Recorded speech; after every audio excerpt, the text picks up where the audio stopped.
2025년에 한 해 동안 37조를 했는데 이거의 2배 정도를 순매수를 해주면 코스피가 7천 갑니다. 근데 그게 얼마나 작은 규모인가 하면 아까 얘기했던 거 있잖아요. 뭐 2천 존이, 3천 존이, 4천 존이 했던 거. 이주택자의 투자 부동산 또는 전체 가계 주택의 1.5%. 100명 중에 1명. 1000명 중에 15명만 이주택자 모임 같은 게 있을 거 아니에요. 뭐 이렇게 오픈 채팅방 이런 거 있잖아. 반포 오픈 채팅방, 압구정 재건축 채팅방 뭐 이런 거 있잖아. 거기에 1000명 중에 15명만 아이씨 나 이제 아파트 포기할란다. 한 채만 살고 주식으로 갈란다. 이렇게 하면 63조 순매수가 들어와 버려. 현금 있다면 S&P 말고 이걸 모아가세요. 강남 건물주들을 만나보니 코스피 5천에서 더 갈 것 같습니다. 라는 얘기를 해보려고 합니다. 어, 많이들 아시지만 저는 이 거시경제라든지 주식시장의 전문가가 아닙니다. 개별 기업을 분석하고 그 기업이 이제 미래에 지금보다 돈을 더 많이 벌까?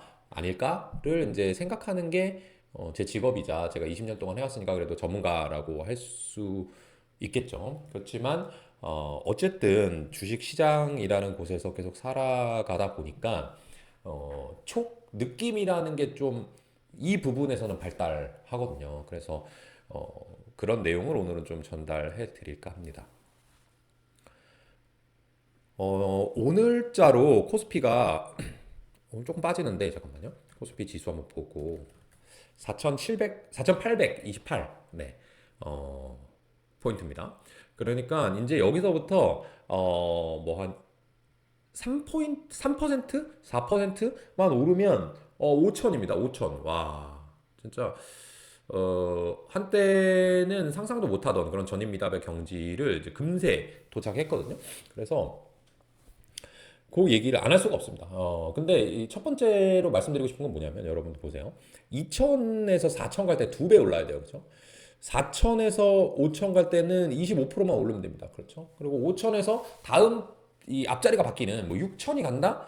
이거는 뭐 아주 어려운 게 아니고 20%만 오르면 되는 겁니다. 그렇죠? 우리가 벌써 이 계엄 때 그리고 코로나 때 뭐 2,000포인트까지 다 봤기 때문에 2배나 올랐어? 그러고 이제 앞으로 뭐 6천, 7천 이제 많이 올랐으니까 어려운 거 아니야? 이렇게 생각할 수 있지만 사실적으로 보면 여기서 2배 더 오르면 그냥 만입니다, 만.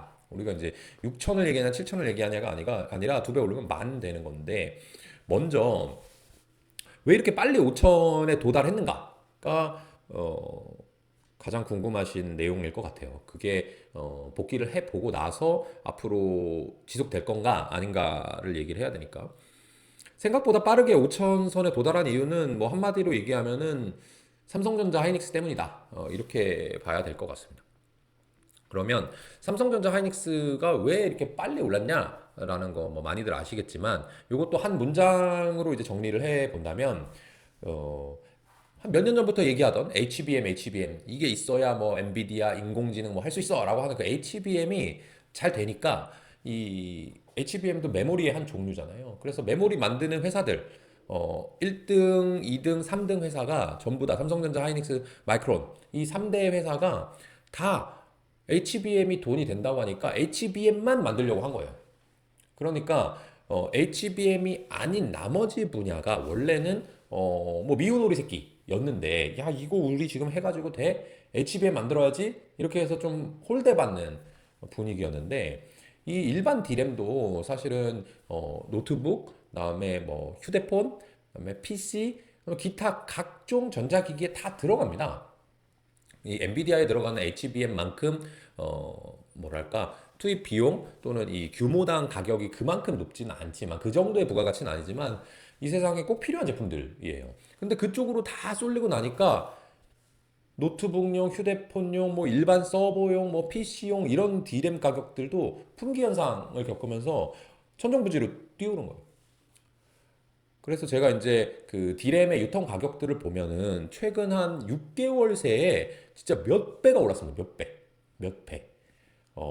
분기 단위로 월 단위로 체크를 하는데 그게 뭐 그냥 100%는 우습게 올라요. 지난 분기에 예를 들면 2배 올랐네 했는데 이번 분기에 2배 더 올랐어. 그렇게 되면 6개월 동안 4배가 오른 거거든요.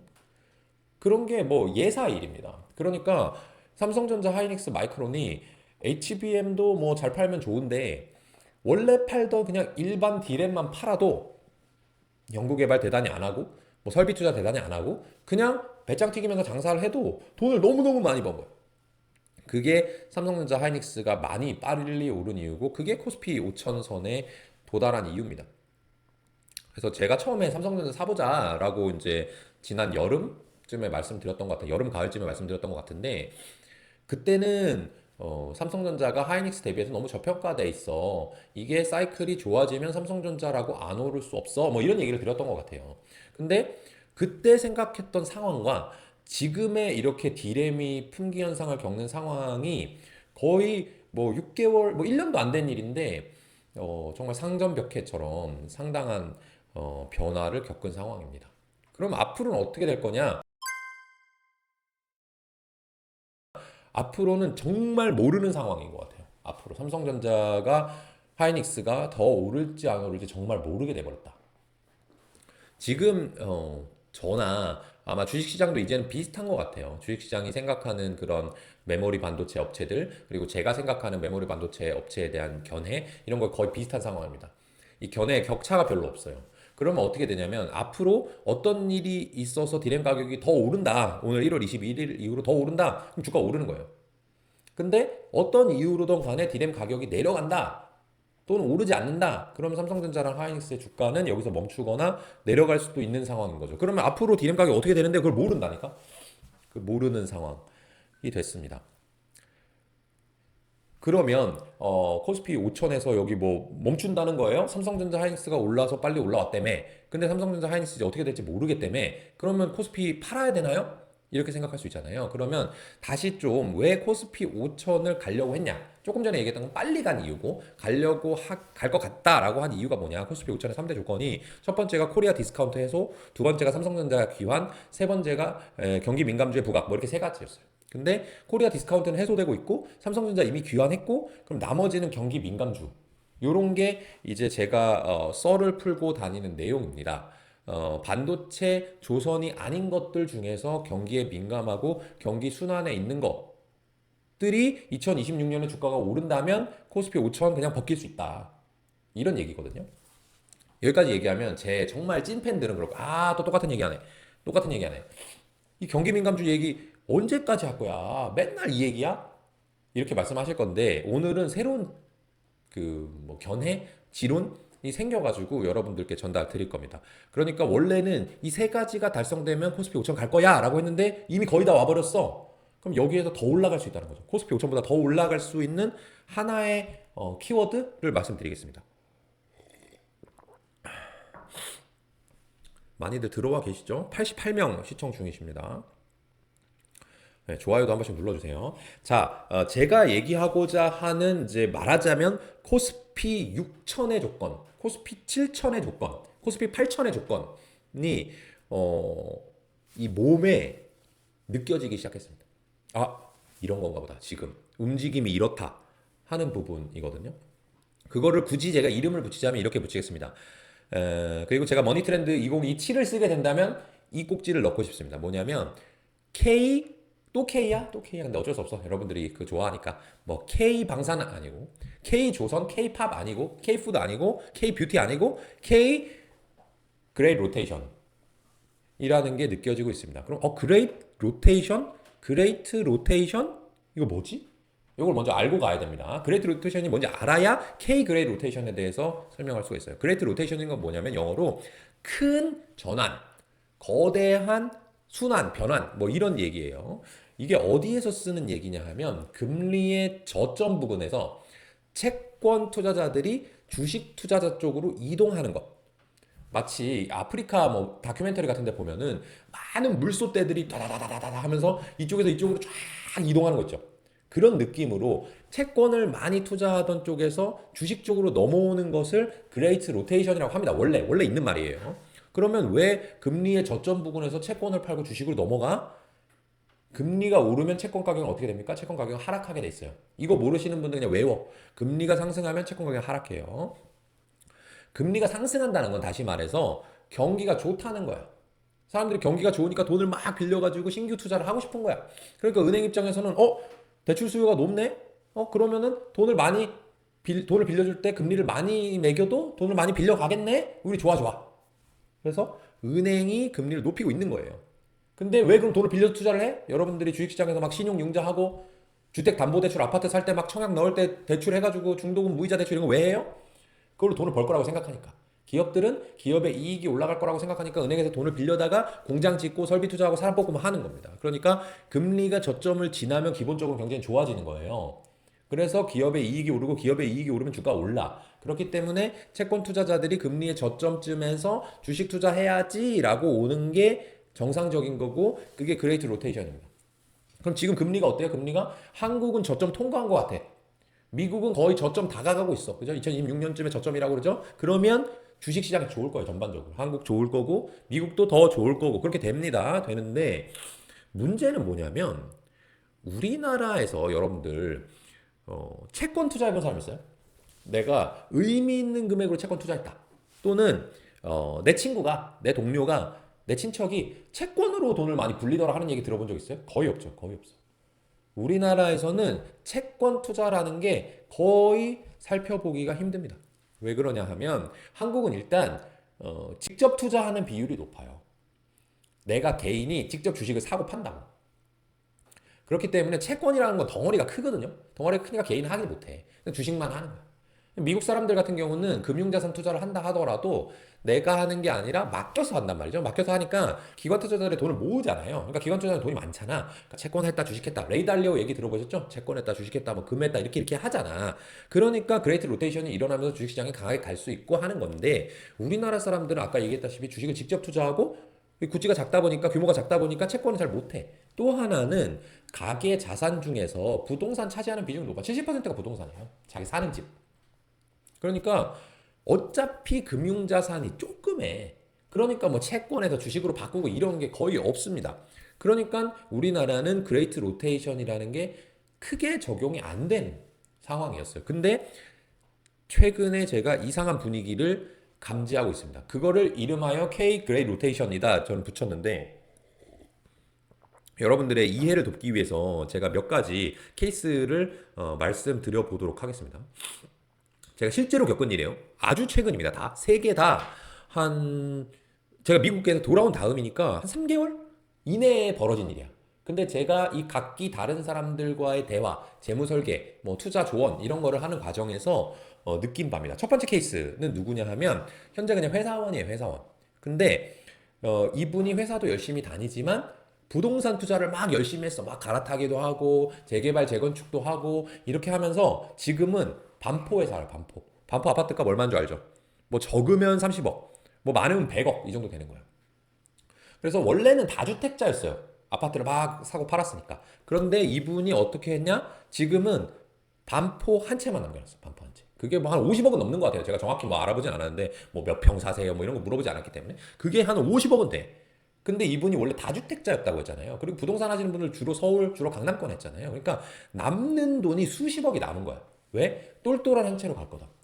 왜? 뭐 종부세 매긴다. 다주택자는 뭐 이렇게 양도소득세도 중과한다. 뭐 이런 얘기들도 있었잖아요. 그러니까 한 채로 가야겠다. 내가 아파트 잘 하지만 부동산 투자 전문이지만 한 채만 해야겠다. 하고 수십억이 남았는데 그 수십억 중에 대부분을 SK 하이닉스에 몰빵했어요. 이분은 과거에 주식을 거의 안 해봤습니다. 주식할 필요가 없지. 왜냐하면 부동산을 자기가 잘 할 줄 아니까. 그래서 우리 사주 외에는 주식을 해본 적이 없는데 갑자기 최근 들어서 2025년 얘기입니다. 2025년에 수십억 유동자산을 쭉 갖고 있다가 도저히 안 되겠다. 나도 투자를 해야겠다 하면서 하이닉스 몰빵한 거예요. 이게 첫 번째 사례. 두 번째 사례입니다. 두 번째 사례는 거의 재벌이야, 재벌. 재벌 2세. 재벌 2세인데 이 재벌 2세의 프로파일을 보면은 사업도 잘 되고요. 그리고 사업이 꾸준히 잘 된 걸 가지고 부동산 투자도 많이 했어. 근데 이 사람은 뭐 아파트도 있지만 당연히 건물주, 강남에 막 빌딩을 여러 채 갖고 있더라고요.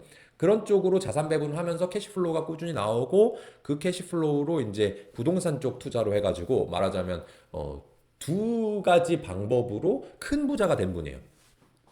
근데 이분이 왜 저를 만나게 됐느냐? 이 자산을 있잖아요. 이 자산을 전반적으로 주식 쪽으로 좀 옮겨야 되겠다. 왜? 이제 부동산이 좀 어려운 것 같아. 빌딩 투자도 좀 어려운 것 같고, 그리고 난 빌딩 좀 많이 가지고 있어, 이미. 그러니까, 근데 주식은 한 번도 안 해봤어. 왜 한 번도 못 해봤냐? 사업하고, 빌딩 사고, 아파트 사고 하는 게 승승장구했잖아요. 그러니까 주식을 공부할 필요가 없어, 지금까지. 주식이라고 하는 건 내가 갖고 있는 그 회사, 그 기업만 잘 되면 됐던 거야. 근데 이제 제가 만난 건 2세, 재벌 2세고, 그 1세 회장님도 보니까, 이거 좀 만만치 않은 거야. 그렇게 되니까 주식으로 좀 해볼까라는 생각을 수십 년 만에 처음 하는 거예요. 그러면서 어떻게 했냐? 그 아들한테 테스트 자금을 좀 줬어요. 얼마가, 뭐 그 테스트 자금이 뭐 100만 원, 200만 원 아니겠지? 재벌이니까. 좀 주고 그 아들한테 너 주식 좀 투자해봐라 라고 얘기했다는 거예요. 그래서 이 아들이 뭐 S&P 500이 됐건 뭐가 됐건 ETF를 좀 이렇게 투자를 하더라고. 근데 괜찮나 봐. 그래서 부동산 건물 같은 거를 좀 매각을 한 다음에 본격적으로 사모펀드라든지 이런 쪽으로 투자를 해야 되겠다. 주식을 투자해야겠다. 해서 저를 만난 거예요. 자, 이게 케이스 2, 재벌 2세. 그럼 케이스 3. 케이스 3은 부동산 전업 투자자세요, 이분은. 옛날에 이제 회사를 다니셨는데 지금은 부동산 전업 투자자야. 본업이 부동산 투자자야. 근데 이분 상황이 어떻게 되냐? 부동산을 수년 전부터 정리를 하고 있어요. 하는 일이 부동산 전업 투자인데 계속 팔아. 근데 팔고 다시 사진 않더라고. 그러니까 파면 팔수록 어떻게 됐어요? 옛날에 투자했던 거니까 뭐 돈 많이 버셨겠죠? 그게 자꾸 현금이 생기는 거야. 앞으로도 당분간 부동산을 추가로 살 계획은 없대. 심지어 이 사람은 한 1년 전, 2년 전쯤부터는 대형주 위주, 그 다음에 ETF 위주로 국내 해외를 가리지 않고 주식 투자를 실제 하고 계셔.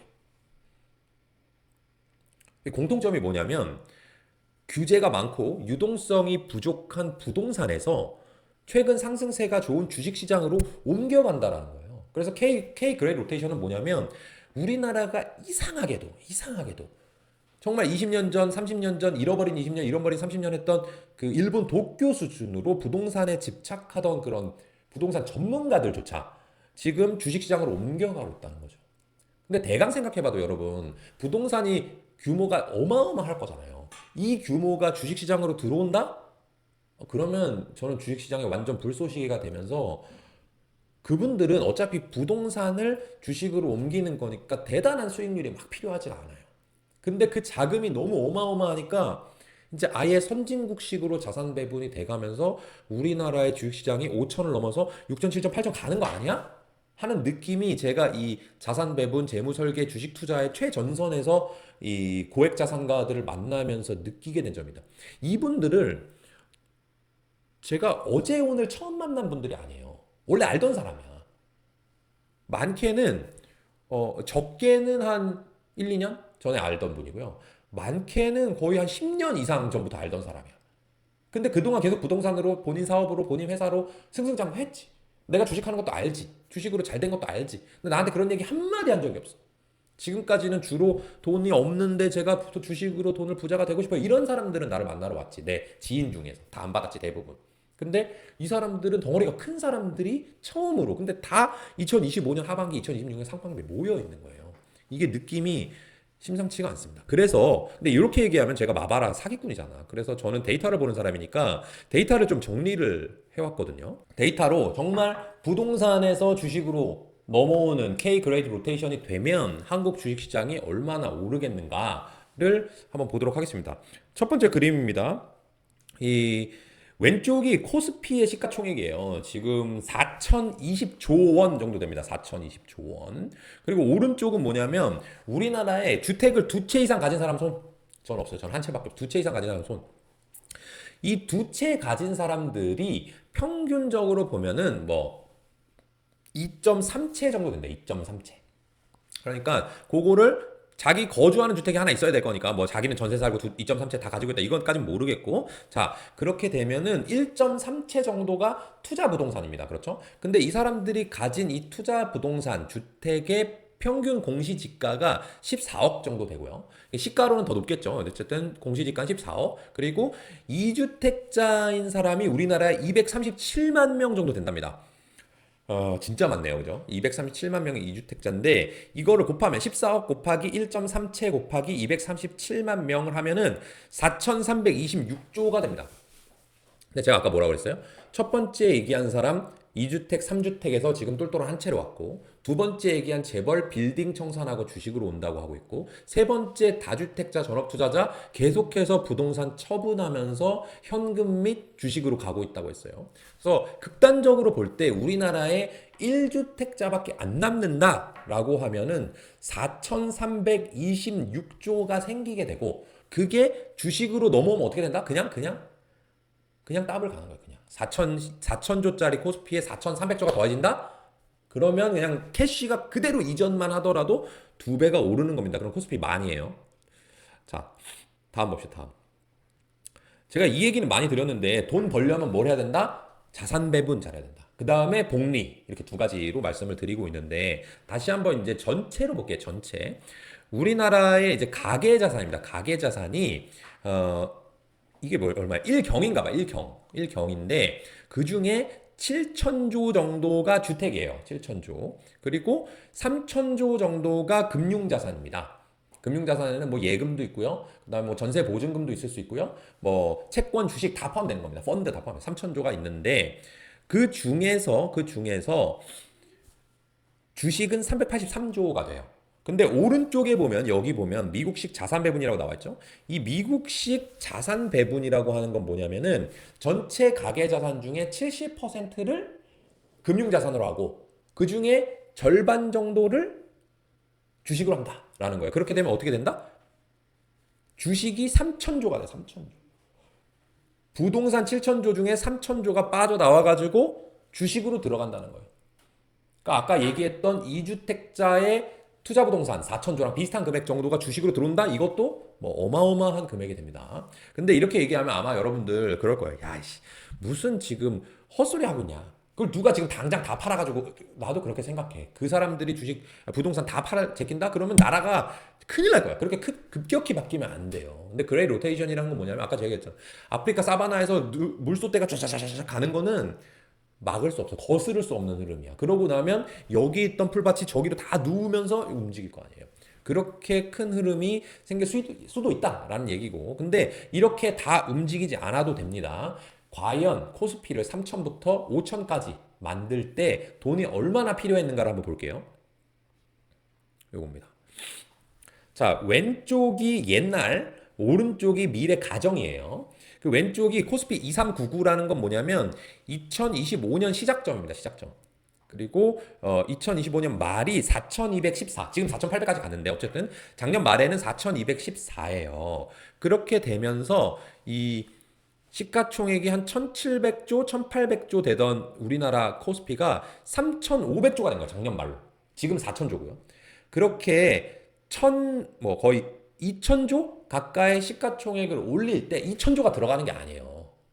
그죠?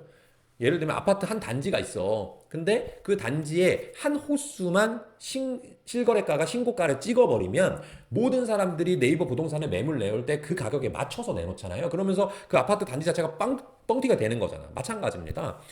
2025년 한 해 동안 기관이 23조 원, 외국인이 14조 원, 그러니까 합쳐서 한 30에서 40조 원을 매수를 했더니 시가총액은 2천조가 올라가 버린 거예요. 그러면 4214 기준에서 4214에서 만약에 이게 코스피 7천까지 간다. 그럼 다시 70% 오르는 거거든요. 70% 오를 때 얼마가 필요하겠냐? 얼마나 필요하겠냐? 그럼 시가총액이 얼마 늘어났어요? 똑같이 70%지만 지금 이미 덩어리가 커졌잖아. 코스피라는 덩어리가. 그러니까 여기서 올라가려면 또 2천조 가까이 올라가야 됩니다. 2천조. 그럴 때에는 어느 정도 필요하냐면 동일 조건일 경우 순매수가 63조가 필요해요. 2025년에 한 해 동안 37조를 했는데 이거의 2배 정도를 순매수를 해주면 코스피가 7천 갑니다.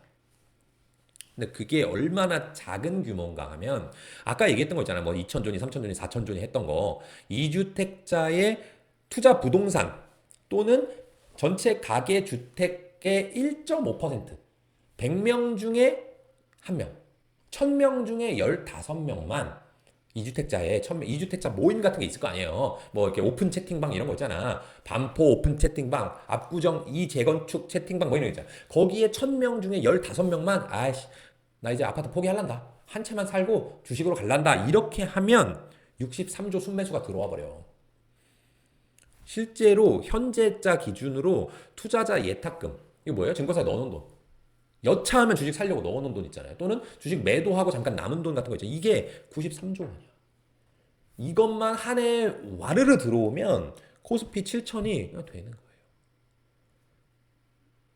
제가 그래서 요새 일반 투자자분들 만나면 뭐라고 얘기를 하냐면 뭐 주식을 뭐 분석하세요, 좋은 기업을 사세요 이런 얘기 하지만 그냥 난 아무것도 모르고 그냥 주식 코스피 사고 싶어요, 사도 될까요? 뭐 이런 분들 있잖아요.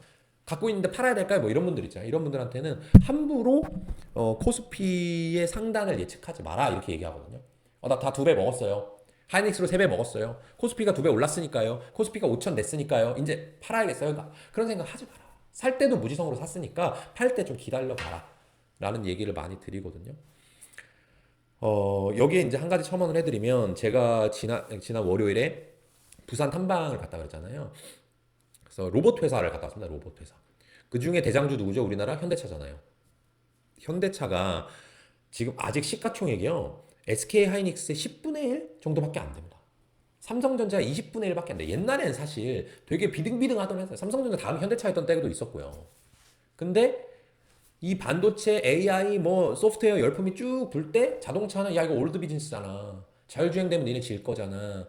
그렇게 얘기했던 게 불과 한두 달 전이에요. 그러니까 PER이 너무 저평가 받고 있었어. 근데 지금 알고 보니까 아틀라스도 가지고 있네? 알고 보니까 뭐 엔비디아 출신 부사장을 데려왔네? 뭐 이러면서 주가가 막 뛰고 있잖아요. 근데 그래도 PER이 아직 10배야. 10배대야. 근데 다르게 생각하면 야 테슬라는 100배잖아. 그죠? 로봇 하는 회사, 자율주행하는 회사, 뭐 전기차 하는 회사, 뭐 20배, 30배 외국 회사는 다 봤잖아. 미국 빅테크들은 30배, 50배 봤잖아. 이렇게 얘기하면 할 말이 없어진다니까. 근데 저는 뭐 그렇게 그래서 현대차를 뭐 사야겠다, 로봇주 지금 투자해야 되겠다 이런 생각까지는 안 갔지만 거기 주변에 있는 같은 공장을 갔던 이 여의도 최전선에 뛰고 있던 그런 젊은 매니저분들을 보면 그런 마음이 되게 강력하더라고. 그게 하나의 불씨가 될 수도 있겠다.